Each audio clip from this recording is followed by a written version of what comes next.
Back to Life, Love, and Real Estate. I am your host, Daniel Palmer. Thank you again for joining us in our 10th episode. I cannot believe we've been doing this for 10 episodes. Time flies when you're having fun, and I have the most fun alongside my much better pod half, LaCressa Morrow. How's it going, LaCressa? Hi. Episode number 10. This is it's becoming a journey. It's the journey continues. And before we go on to our next step, everyone listening who can hear the sound of my voice, do me a huge favor. Like, subscribe, iTunes, Spotify, YouTube, wherever you get your fine podcasts for free 99. Make sure you show a little appreciation for the knowledge that we are dropping on you every other week. Also, if you got someone in your life who is thinking about, man, I sure am tired of paying rent. Man, all these bills are getting after me. Let's talk about how to make their lives better. Slide this podcast their way. They'll thank you. We'll thank you. You'll thank you because you're being a good friend. Pay it forward, as we always like to say here. LaCressa, we're back. 10 episodes in. We are back. How has this experiment been for you? So for me, just so people know, I've been podcasting for about 15 years now. Before it became the thing to do, I was podcasting. That's right. I'm a podcasting hipster. But what it really means is that I have kind of gotten very used to talking to the internet, to yelling at a camera, talking to my friends, be they across the town or across country. LaCressa, how has this experience been for you as kind of a pod novice? It's interesting. Hearing my voice is always strange, right? Seeing what clips resonate and what don't, is always interesting as well. Staying out of my mind so I don't overthink it. The usual things. Interested what is going to be the thing that gets more exposure, What is that one random thing or one thing we talk about that just kind of hits home with people, or, those kind of things. It's super interesting, particularly because we're dealing with home buying. And that's what we lead with. Obviously, we talk about other things, but it's one of those things where until someone's ready to hear it, they don't hear it. It doesn't resonate with them until they're ready to hear it. And so I hope that whoever's listening, this finds you where you are, helps you along your journey, and hopefully that journey leads you to buying a home if that's what's right for you. And it leads you to do so in a confident and clear manner, and kind of having had these conversations with us, your internet friends, before you brought them into your real life. Right. There you go. Well, today I wanted to talk about 10 episodes, which is further than most podcasts get. I don't know what the stats are now. When I first started doing this, I think it was something like 84% of podcasts didn't make it past episode 5. Because it requires time, dedication, commitment. You got to have something to talk about. And I think that a lot of people get into this and they think, oh, it'll be a fun little exercise, without recognizing that it's actually work. So for me, I have hosted 3 different podcasts that went over 200 episodes. My sports show is I just finished editing episode 342 of my sports show, which is a continuation of my old sports show, which went over 250. So for me, this is very much old hat. I love doing it. I love talking extemporaneously because I am a talker. But I think it's super interesting to see that, you've kind of taken the leap. It was your idea, and I don't know if you realized how game I was going to be, but I don't know how often you're like, I kind of regret asking Daniel. I wish I'd asked someone else. It's interesting how you're led into things. So a couple of friends were very encouraging in a sense, or at least I got to kind of hear myself and see how I play off with people. A friend of mine hosts it's called the Be Eternal Love Hour or something like that. So anyway, she does this radio show off of a college radio. So whenever I go to visit, usually around New Year's, when I go, I always do a New Year's special with her. And so but I've known her forever. Yeah. We went to college together. She is definitely like one of my fave fives, like my number one. And so we could banter with each other, but you just never know if you're able to do that with other people. But I felt that we could, just because we've done classes together, right? With me and the coaching program that I was doing at KW in town. So we got to fill each other out. And then a friend of mine listened to it, another friend of mine who lives in California, and he was like, you should really consider doing this.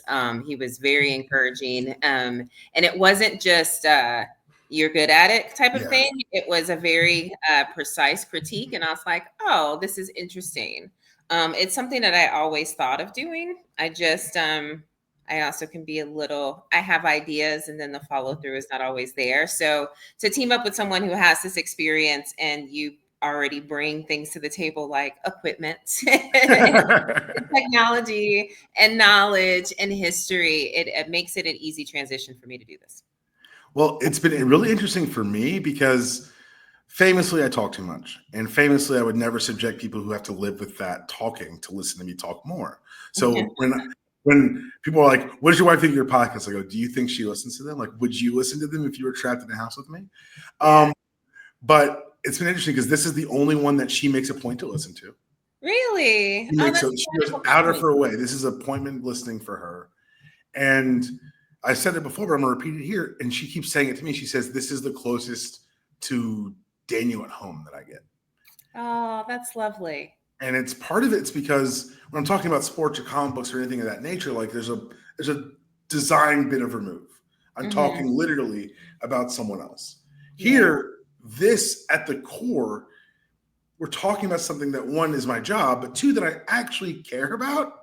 Yeah. Which is a really cool cross section. And the fact that she sees more of me in this makes me excited, makes me want to do this more, makes me want to continue this journey. And also because we'll talk about the theme of the day, legacy. Yeah. So when I talk about legacy and homeownership, we'll start with homeownership and we'll expand from there. Legacy for me is you look at what has been denied people in the past. You get people who say, I'm a third generation doctor. And I say, that's not an option for me. There was not two generations of doctors before me. And a lot of these people, the doctor was also the barber, was also like the shoe set, like this one of those old timey, like towns in America growing up. So those positions weren't afforded. And then I'm starting to see commercials now where they talk about like financial planning commercials, where they talk about how, my father worked really hard and gave me a leg up. And it's so interesting to see how reinforcing of the strata that's already been established, even those conversations are. So if we can add an element of, you don't have to fit in these boxes that you see on television, because one of the effects of that advertising, when you see sports businesses or things that have to be watched live, they sell their ads to people who want to draw in an affluent crowd.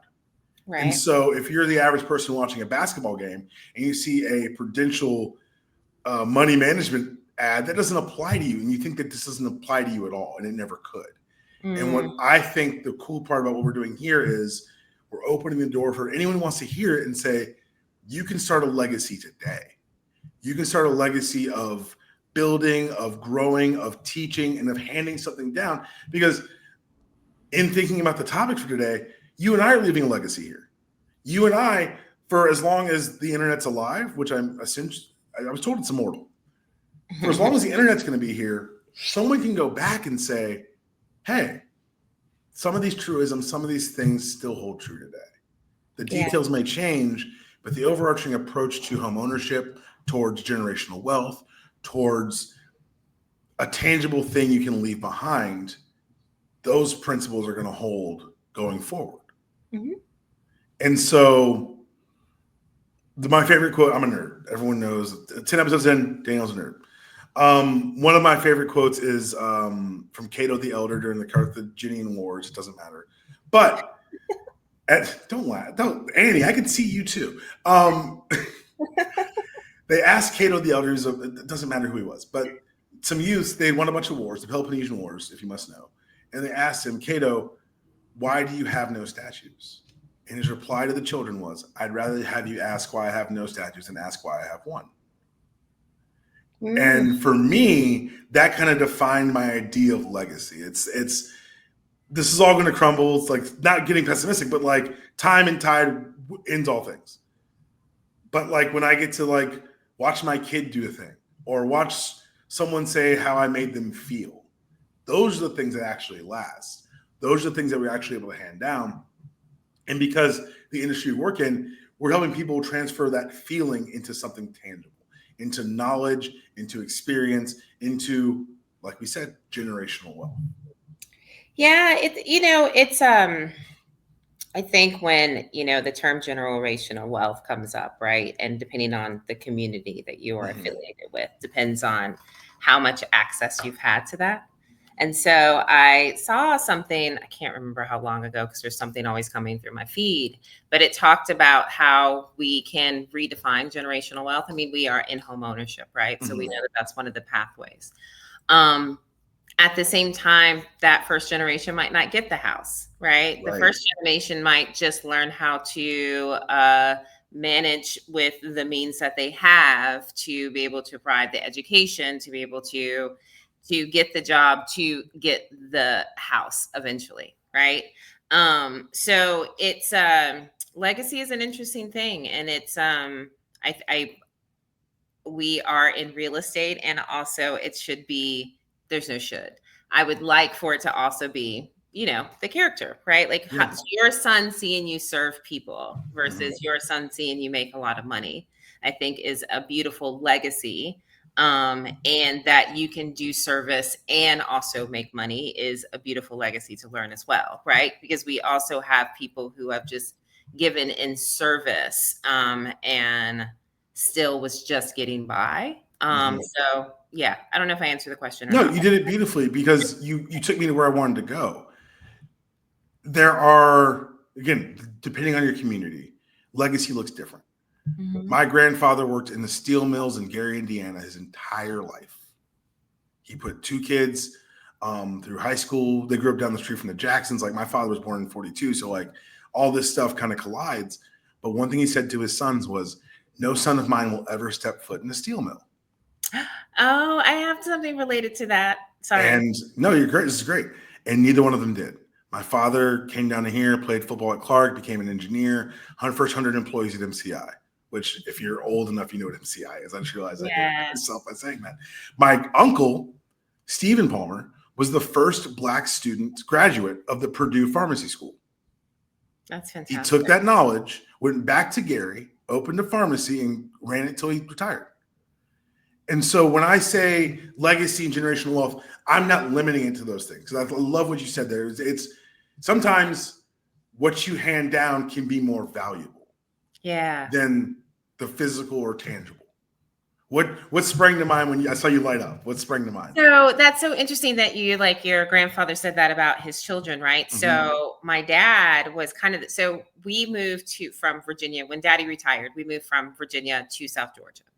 And so we were around his family when we were normally mostly around my mom's side of the family growing up. And so in the summer, my cousins would go and work in the fields and pick tobacco. And so because my cousins were doing it, and I'm new to the South, and I'm like, I'm Southern, but I've been, living a different Southern life. I wanted to do it. And I was just like, let me do it. Let me do it. And my dad was like, absolutely not. Like, I've worked way too hard, like in the fields, for my children to never have to work in the fields. And I didn't get it at the time. Like, I got it, but I didn't really get it. But now it really kind of hits home. And then with my dad, the legacy that he left his family was he left at a really young age. He charted a life. He lived around the world through the military. He moved up in ranks and married my mom and scooped up me and my mom and my sister. And then when he retired, he moved back home. And so his legacy was moving back home, buying a house near the community that he grew up in, showing his nieces and his nephews and things like that, that there are multiple paths to gain education, to gain your idea of what wealth is, right? To expand your mind a bit. And so through him, even though I come from a military family from both sides, I saw it in action of the legacy of my dad, because all of my cousins end up serving, whether they became career or not, they at least knew that that was going to be a pathway out for them, right? Because everybody wasn't college bound or had the money to be college bound. And so, so I got to see it in action. So to have a legacy in multiple ways, is incredible, to show people that, how we are able to navigate in the worlds that we live in, is a legacy for people to see this that don't even know us. So there's so many different ways that legacy can come through. It's very interesting that you say that, like the way you said that, because you're 100% right. It bleeds through in so many different ways and so many different avenues. When we talk about home ownership and the idea of legacy there, kind of a tangible legacy, we'll get back to some of the larger themes later. That tangible legacy is real. It's something, and I know we've all heard the cliche almost, don't sell grandmama's house. There's a reason why it's become a cliche, is because for years, it was easy to see homes or ownership or property as a short-term asset because there was no legacy or history behind it. Mm-hmm. There was no understanding of this was denied us. So to achieve it is a different feeling. And that's a larger conversation on like decentralized communities and things of that nature and lack of shared experiences. But I think one of the most important things that I try to tell people when I'm walking them through the process of buying a home is that this is the beginning. Because a lot of people would feel, oh, I did it. I bought a home. I'm done. Hands up, we're good here. The home is bought. And I tell them, I try to remind them, this is the beginning of something. This is the beginning of maybe you started making investments. Maybe it's just the beginning of you stopping paying someone else's mortgage. But the bottom line is, it's a starting line. It is an opportunity. It is something that you're going to be able to, one, possibly pass down. But more than anything else, it's going to be something that you'll be able to have and hold and demonstrate value in. So one of the things I think about legacy, one of the things I got from my mother, who is from Natchez, Mississippi, who picked peas in the summer, who put herself through law school while flying Delta planes as the first class of black flight attendants. Like, it's interesting because the legacy she leaves me, I cannot go to bed with dishes in the sink. I can't. It's a deeply embedded brain thing. So like, the last thing that happens before I go to bed is I make sure everything's in the dishwasher or dishwasher's clean or running or whatever. And it's the little things like this is so small. I definitely don't have that trait at all. But do you have something? My computer is a list of stack of dishes that have been there for. Okay, so let's try something else. So for me, we used to take long road trips to Natchez. I cannot hear Peter and the Wolf to this day without thinking of that drive, because she would always play the audio, whatever, the CD where they're playing the instruments to sound like the animals. And it stuck with me in such a way that, like, at some point I'm going to road trip with my kid. And there are more efficient ways to travel. And there's at some point I'm going to get behind the wheel with my son and be like, we're going to go drive. Where are we going? I'll tell you when we get there. It's so interesting because there's never really any middle ground, right? Like either it's a fond memory or it's I never do this again. And so for me, like, yours is nostalgic and you have a child. And so you're like, let's get on the road. Let's figure this out, right? Whereas I'm like, absolutely not. Get me on a plane, because my dad drove everywhere. When I say everywhere, we drove everywhere. So we lived in Alexandria, Virginia, because Daddy was stationed at Fort Belvoir. And so we had family in Charlotte, and then we have family in South Georgia, so close to the Georgia-Florida line. And we had family in Morgantown, West Virginia. So none of that was like easy trips. So whether it was 6 hours, 8 hours, 12 hours, 16 hours, whatever, we did it. And there was no stop overnight. Right. And oh no, none of that. Like, you pee when you gas up, snacks are already prepared, which is why I eat name brand food to this day, because it was always like off-brand horrible stuff that I didn't want. My sister immediately fell asleep as soon as my dad hit drive, and I'm just up like, what are we doing? Where are we going? And it was me and my cousin and my sister in the back of the van, and it was nonstop. Luckily, we stayed somewhere for an extended period of time. It wasn't a weekend trip. I hate long road trips, like hate them. I don't want to do them. Everything is far to me. People will repeat this because they know it's true. If they know me, I'm like, that feels far. Like, even going to Buckhead, like, that's kind of far. Like, I don't want to be, and I'm a realtor and I don't want to be in the car. What sense does that make? It makes absolutely no sense whatsoever. Will I do it? Absolutely. Will I volunteer to do it? Nah. Okay, but I would contend that what you just said is the true legacy that you've been left. Will I do a thing I don't want to do? Yes. Like, you're not obstinate. You're not like, I don't want to do it, so I won't do it. You recognize that circumstances dictate actions. And that sometimes you've got to tighten up and do stuff. Like you and I. That is the military legacy right there. But that's it. But there's a lot of people who don't have that instilled in them. If they don't want to do it, they just won't do it. Thought about that. Yeah, it was never about it was never about enjoy. It was never about comfort. Like, what are you talking about? I graduated college and someone was like, what was your graduation gift? I was like, I was supposed to graduate. Or, like I wasn't rewarded for things that I was supposed to do. Like, your ass is supposed to go to school and you're supposed to get good grades. Where my sister and I measured differently, absolutely, based on our abilities and stuff like that. So I appreciate that, right? We weren't held to the same standard. At the same time, my standard was different, you know, and it was like, this is what you're supposed to do. These are the things you're supposed to accomplish.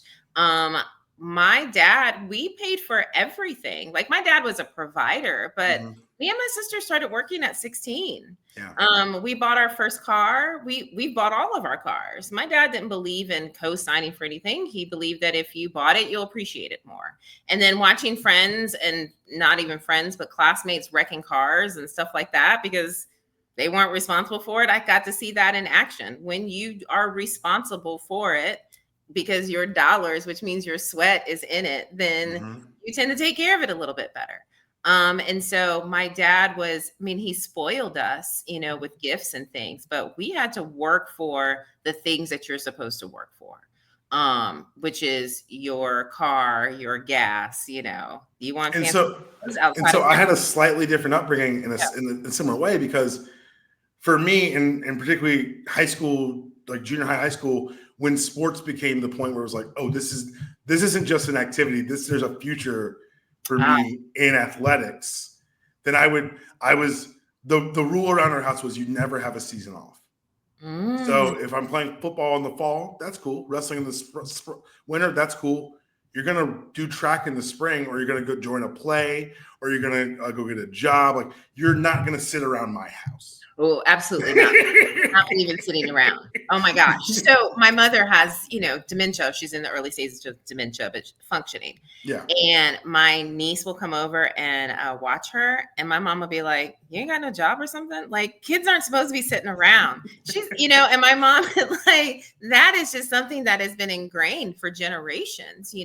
Also, legacy. Let's be real. Like, we didn't have the ability to sit around historically, right? And so we had to get out there and work. Like, working before you were 16 is not unheard of coming from our communities, right? Like, people were working in the fields and going to school. People were working in, so when it came to, I did sports. I was a debater. I was a cheerleader. I did all those things, but my parents, like, your number one job is school. Also, I wasn't obviously getting a scholarship or anything like that, in that sense. So academics was my job. Everything else was a bonus. And if your academics wasn't solid, and by solid, my parents meant A's. Like, my dad was having student teaching conferences behind my back because I was getting B's. And the teachers were like, why are you here? And my dad's like, this is not what my daughter does. And they're like, this is strange. That's also very similar to my parents, because I talk about wrestling or athletics being my job. Job one was great. My parents would be the first one to be like, guess what you're not doing anymore? Yeah. And it was that threat that made that, honestly, because I love sports so much. I was like, I got to keep my grades up, because Marilyn needs me. Yeah. She did that in middle school. My grade slipped. I couldn't go to the end of the year game and party. Like, the coach called and everything. Like, where's LaCressa? And my mom is like, she did not do her number one job. She does not get rewarded for not doing her job. That's just not how this works in this household. That's not how it works in life. And it sucks, but she'll get over it. Like, it's fine. And I don't care if I hurt her. Like, she'll be okay. And Marilyn keeps it moving. That's the kind of, like, larger idea of legacy, is that something is so imprinted on you that the thing of not doing it seems foreign, or like it's never crossed your mind. It's never, it's not even an option.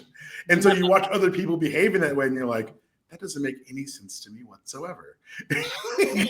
Like, I'm just like, when you think like your normal is everybody else's normal, and then someone does something, you're just like, did you just do that in front of your parents? Like, the first time I saw a melanin lessened human being call their parents by their first name, I thought I was going to have a stroke. I was like, how are you still alive? He hadn't shot you yet? Where's the gun? Am I a witness? Should I leave? I was like, what's about to happen? Oh my gosh. I don't curse around my mom. No. Yeah, and my mouth can be foul, but I will say, even saying like the nice curse words, you know what I mean? I'm just like, oh. But my mom also didn't curse, right? Unless she was really pissed off at something. So I didn't grow up in a household where I grew up with relatives that cursed a lot, but in my immediate household, that wasn't something. So I probably rebelled, and now my mouth is. So I think that's interesting too, is because it's not just legacy, it's what we leave behind, but it's the indent we make on the world. It is the mark that is left. Yeah. Because anyone who's met you knows these things about you, but you know the reason. Yeah. You lived the reason. Like you may not think about it all the time, you may not be conscious all the time, but the legacy, the weight is always felt. Mm-hmm. And so that for me is kind of doing this here. Someone may never listen to this. Like one person listens one time. And then in 3 years, they were like, hey, didn't they say something about down payments? Like that is cool to me. Like the idea that we could be a part of someone's life in 6 months, in 12 months, in 18 months, because they listened to a clip that Annie pulled out, shared, and didn't think anything about it again. Yeah. 18 months are like, I don't need 20%. How do I know that? Like you searching for the thing earlier, like, so much happens in my feed. We get bombarded with all this information. And the fact that certain things stick, that should speak to their value, in my opinion. Yeah, and I think that's also kind of a legacy thing too, that I think is a beautiful thing to watch parents or relatives, however you were raised and who the influences are, really help you nurture those, whatever your gifts are, right? And not have you fallen into a box, which will allow you to help others to kind of nurture those things that they're so great at. There's so many different wonderful legacies. My family's home ownership journey is only a couple generations back. I come from poor people, and then when it came to my dad and my mom and my aunts and uncles and things, they joined the military or married military people, and they were able to the world. So, but my granny had 13 kids, she worked odd jobs and factories and different things. And when my grandfather passed, when my mom was at a young age, she just rocked it and carried it. Right. So she always lived in subsidized housing in a sense. But that didn't stop that next generation from doing everything, traveling the world, buying homes in different parts of the United States, when housing was available and things like that. And then teaching that to their children, whether they stayed home and in the local area or they moved out and about as well. We were also feeding people. We always fed people. My grandmother, no matter how many kids she had, she was still feeding people down the street. And so that was a thing that I saw my mother do, working at the commissary at the military. They would do a case lot sale a couple times a year. My mom would stock up on stuff. We were such a family. We had deep freezers of food. We eat, but we don't eat like that. So my mom would just give away food and all types of things. And so those types of things. My sister is the same way. So you see it in action, and you recognize that whether you have the most of things or the least of things, you still can be very giving. You just made like a real memory pop up in my head. So when we were kids, around Christmas time, because our birthday is Matt's, my little brother's birthday is in April, mine was in July, so it wasn't really timing up wise. But before the holidays, we would always gather toys and go donate them. And my mom always made us go with her. And so, like, as we approach Matthew's second birthday, I started like mentally cataloging things that we're going to do it together, and he's going to fuss and cry or whatever. But we'll make it a fun experience. But it's hey, when you have, it is your responsibility to give of that habit. It is your responsibility to reach back to people who need a hand up and pulling them along with you. I think that you can look at our community and say, oh, there wasn't a lot of legacy tangibly, generationally due to theft and other reasons that have happened, but the audacity, the approach to life. You know what I'm saying? Like this is how it is, but it's not how I'm going to let it be. The willingness to push the ball forward. And that's so amazing. I am obsessed with audacity, by the way. And I actually just signed up for a course that I found through my feed. That's like 7 days to like push you, because I wanted to know the formula of audacity. Yeah. And I'm so thankful for you and for this conversation, because our legacy is freaking audacious, right? It really is. I never really looked at it in that sense. I mean, yes, I know the facts, I know the stories, I know all of those things, but I never looked at it from the perspective and the lens of audacity. Like, you are not, like, whatever you're throwing at me, fine, but there's always another way, right? And there's always a better way, and I can still be joyful, and I can still be proud, and I can still be creative and be inventive despite a ton of things that are kind of weighing you down. And so I've been trying to figure out how to tap into this audacity. I'm trying to do some things that are seem a little extraordinary for me. And so I move forward and I pause, and I move forward and I pause. So I've been trying to find this formula of audacity. So I'm so thankful that you brought this up. I'm glad to hear that, because, and without, like, I don't know if my father listens to this or not. Hi, Dad, if you do. One of the things he always says to me was, we're the ships that made it. Yeah. And like, the very act of survival to this point is audacious in and of itself. And why would you let anyone steal that from you? That is your truest legacy. And we're speaking specifically about our communities right now, but go talk to the people in your family. If you're fortunate enough to have these ties to years past, go have that conversation. Grab your phone, hit record. That's legacy. Yeah. That's value. A paid off home is great. It's fantastic. Go look at some of these second generation money folks. You can ruin it real quick. You can blow through wealth in a bad summer and a coke habit. Yeah. So like actual legacy, actual tangible, improve your life wisdom, hard-earned wisdom.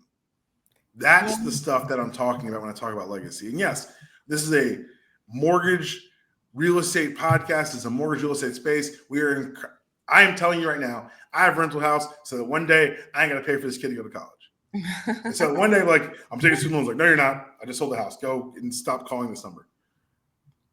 But more importantly, I want him to see, like you said, his father in service of others. Yeah. We had I don't know if I've told the story on the podcast yet. We have, I played at football at Columbia University, and every year we have what's called the Gold Dinner. And it's a senior honoring dinner where every senior gives a speech, thanking people who got them there and all that fun stuff. The year before I gave my speech, certain players abused the open bar too far before the speeches.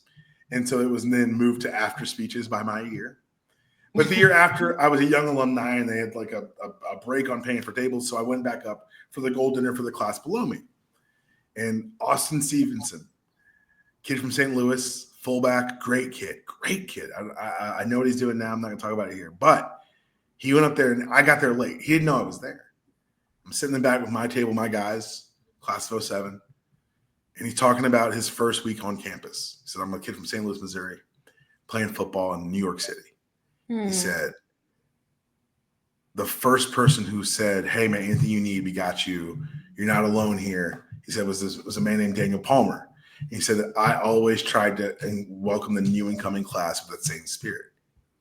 That's wonderful. And I came up to him afterwards. He's like, what'd you get? I was like, I heard everything. I love you. Thank you. I gave him a hug, and we had too much whiskey in the night. But it was one of those things. It was a crystallizing moment. I'm 22, 23. I'm figuring this whole life thing out. I'm at home. I'm back in Atlanta working and partying far too much. As you should. But to hear that, to hear about the impact that I had without even knowing I was having it. I love it that. reinforced all these notions, these ideas. It helps crystallize kind of the legacy that was handed to me. That you get handed a legacy, you can do what you want with it. You get handed your parents' house, what you want with it. You can sell it and then use the money for whatever you want. Or you can take it and you can cultivate it. You can take it and use other evidences to continue reinforcing it and showing how important it is in your life and demonstrating that. And then what you've been given grows. And it allows you to give something greater to someone else. It's kind of it's always pretty kismet, the conversations that we have. My best friend, she was talking about growing up in Selma, Alabama, and would have some friends that came over and ended up staying for dinner, and they would always have dinner around the table. That was something that I did growing up as well. We always had dinner around the table until my mom started working nights. And she didn't realize the effect of that until they were much older, and her friends and former classmates were having children. And she was like, the one thing that I remember from going to your house was sitting around the table. So I make sure that because I never knew that. I never did that. Like everybody was moving and working and different shifts and different times. And what a foundational, thing that was. And I think it's really beautiful that you got to hear it, right? Because we don't always know the influence or the little thing that we did from our perspective that was such an impactful thing for someone else. There was, speaking of legacy, someone in the Atlanta hip hop community, Drez, passed away, Drez the Beatnik, and woke up to that feed. And then to see that yesterday, and then to see all of these tributes. And it's not just you were a pioneer in the Atlanta hip hop community. It was your smile. I remember your gestures. You always lit up the room. You always made me feel welcome. And so it's just, the little things can be such big things. And so that is a beautiful legacy that any of us can create, right? Like that one smile, that opening a door and acknowledging someone, complimenting someone randomly could be the only compliment they have for the day, right? Could really kind of change the trajectory. So legacy can feel so minute, but it ends up being so impactful, and you don't even know most of the time how much you've influenced someone's life or day or moment. We're gonna wrap up because this has been a fantastic. Again, kismet. Every time we talk, it's like, oh yeah, this is fantastic. I got told a story by one of my best friends recently. He works in the field, and he got asked at his job to do something that was outside of his ethics. And he said no without thinking about it. He said he didn't consider it. He said he didn't weigh it. He said there was a knee-jerk no. And he's looked at me and I goes, Daniel, I did not know that about myself. I did not know that this was so deep in me that it wasn't even a debate. And like and I've known this guy since we grew up together. And so I know his parents. I know the people he comes from. I know why he said no, and I know why it surprised him. Because until you're challenged, you don't know what you got inside you. You don't know what the presence that legacy is left until you're able to demonstrate it. And some of it's gonna be subconscious. Some of it you will never see. Hopefully, you live a life where you don't have to be pushed in that corner. But when you are pushed to that corner, when you're in that place, you learn about who you are as a person. And from that can inform who you want to be as a person, which then informs what we leave behind. Yeah. This is great. I love it. This is great. Episode number 10. 10 in the can. The next one will be less esoteric, I promise. More tangible things. We'll give you guys some. I've got some ideas for some things I want to talk about as far as different programs of buying homes, because I've had some questions. People say, you guys talk a lot about how you do things if you're W-2. What if you're self-employed? What if X? What if Y? So we're going to handle some of those next time. But this was really special. 10's important. It's important to recognize the work that's been put in, the work still to come, and the mark you've already made. So thank you very much, LaCressa, for the last 10 episodes. I really appreciated getting to know you better and talking with you. I know. I love it. Awesome. Next time. Go ahead. Oh, yeah. Tell everyone where they can find you. Tell them to follow you. Tell them where they can buy a house with you. LaCressa Morrow. I'm with In-Town Lifestyle Group. So LaCressa at In-Town Lifestyle Group, KW In-Town. So LAC sells ATL. Reach out to me, call me, text me. I'd love to work with you or advise you in any way, shape, or form, whether you're a renter, a buyer, an investor, you have a home to sell, or you just have some general questions about what's going on in the market. Give me a call. Right on. Daniel Palmer, Shelter Home Mortgage, DanielPalmerMortgages.com to start your application today. Let's have a conversation about you stop paying rent, stop paying someone else's mortgage, and start investing in yourself. If you already own a home, let's talk about your next home. If you're looking to invest, let's talk about different ways we can expand your portfolio without increasing your risk. This has been another fantastic episode of Life, Love, and Real Estate. Make sure you subscribe, share, like, watch, review, put it on a smoke signal, whatever it takes. Get it to the people you know, the people you love, the people who would benefit from our perspective and advice. That was the show. There is no outro. We'll see you guys in 2 weeks. Bye-bye.